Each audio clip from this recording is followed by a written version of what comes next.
Hey, welcome back, friends. TechTail here, and welcome back to episode 3 of my Road to Comp Cape. As you can see right here, I just got level 118 Slayer, so we're starting off with a really good achievement this episode.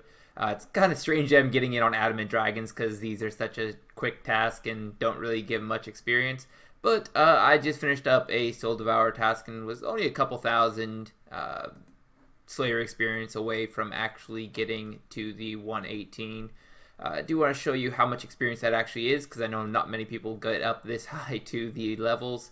That is 85.5 million experience. That means I still have about 18.5 million to go until I get to 120. I do have the goal set there. I am halfway from 115 to 120, so that is a nice little accomplishment though, and a definite good kind of starting point for episode 3 to already be about halfway done.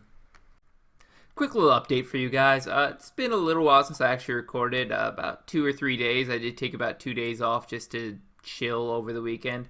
But I have been getting a decent amount of Slayer gains. I just got over the 89 million, so getting around to 90 million here pretty soon. It's already about a third of the way into 118 Slayer though, and I've kind of just not had anything super interesting happening. Just been getting a lot of tasks that give you pretty good XP. Just keep grinding out the XP. That's really all we're doing right now. Coming in with 90 million Slayer experience right now. There we go.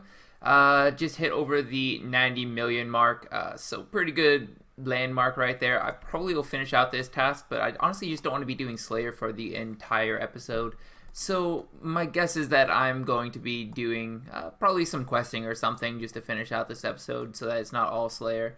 Obviously did hit the 90 mil, 64% of the way to 120. Pretty good progress, honestly. I'm really surprised how easy the Slayer is going down. Just little things like the bladed dive and barge ability, if you actually use them when you are doing melee, makes those tasks a little bit faster.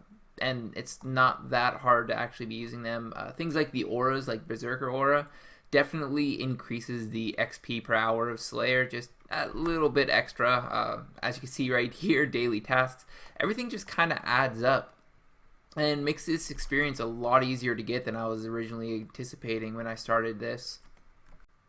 And I think I have one of the hardest quests to complete done now, Sliske's Endgame.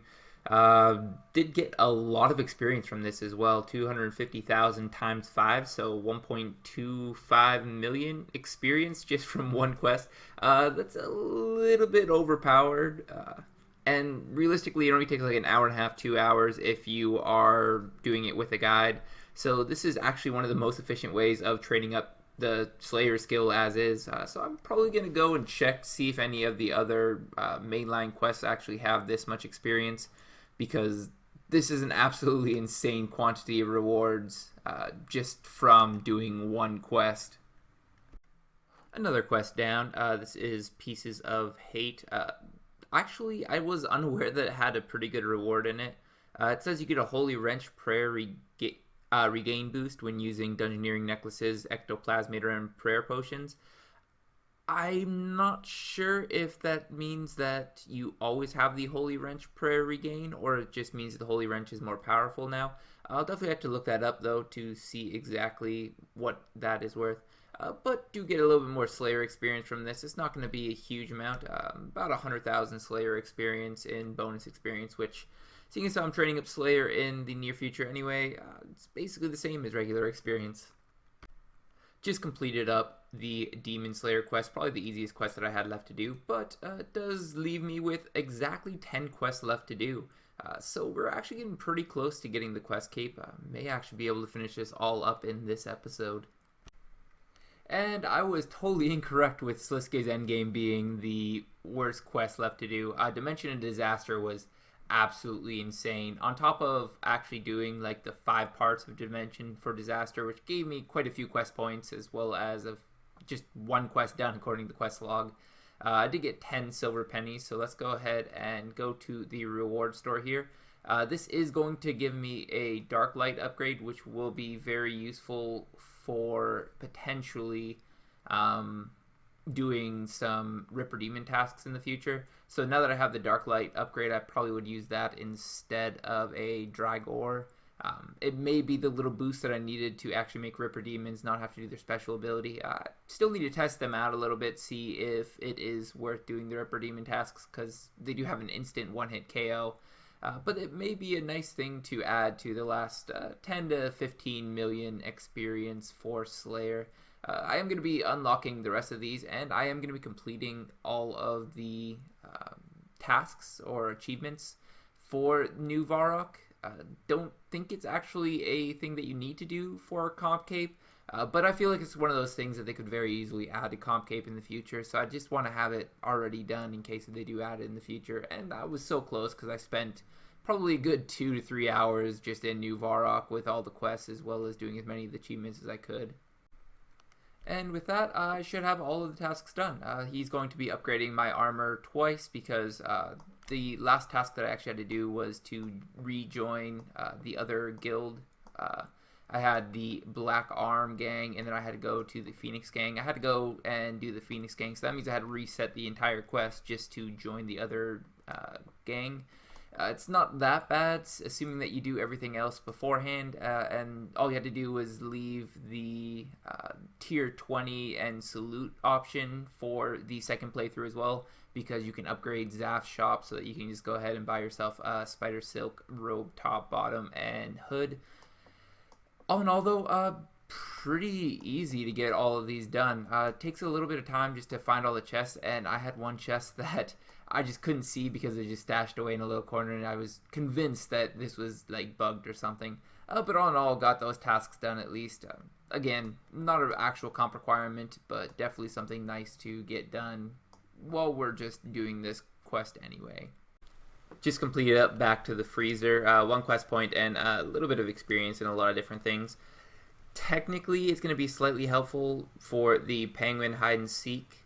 Just because I get a little bit more reward. I think it's like 60% extra reward for that. I could throw those on Slayer. It's not really worth doing the penguin hide and seek, but at least I can, when I actually do get the penguin points, just turn them in for a little bit of extra experience. All in all, though, not really that much of a benefit to the account, which is why I've never done it. Let's go ahead and look at the quests we have left. This is going to be the last thing I can do before I need to post this. I do still have a couple of quests left to go. Curse of the Black Stone is going to be an interesting one, just because I need to do the elite dungeons, and I don't know if I can do the elite dungeons yet. I may have to get a duo or trio team in order to complete this, because seeing as how I am doing this quest, I may as well just go ahead and get the Reaper assignments out of the way. Just having to do them for the Reaper title, I may as well just do it while I'm doing this quest anyway.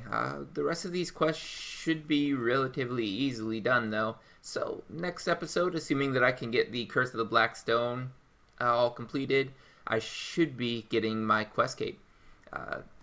Not too many requirements left to go in the comp requirements either. Obviously still do need to get my 120 Slayer. I am getting pretty close. Did get 1.5 million experience since the last time I just talked to you guys, just from the quest, as well as a little bit of extra experience from Treasure Hunter, seeing as how you're getting like 2 Treasure Hunter keys for every single quest that you do. Got up to 91.5 with 300,000 bonus experience. So realistically, I have 12.4 million more experience to go. It should be a little bit lower by the time we're done with all these other little tasks. But Slayer is coming along very nicely, and decent amount of quests done this episode. So let me know what you guys think in the comment section down below. Am I doing this super inefficiently, or is this a decent way of doing it?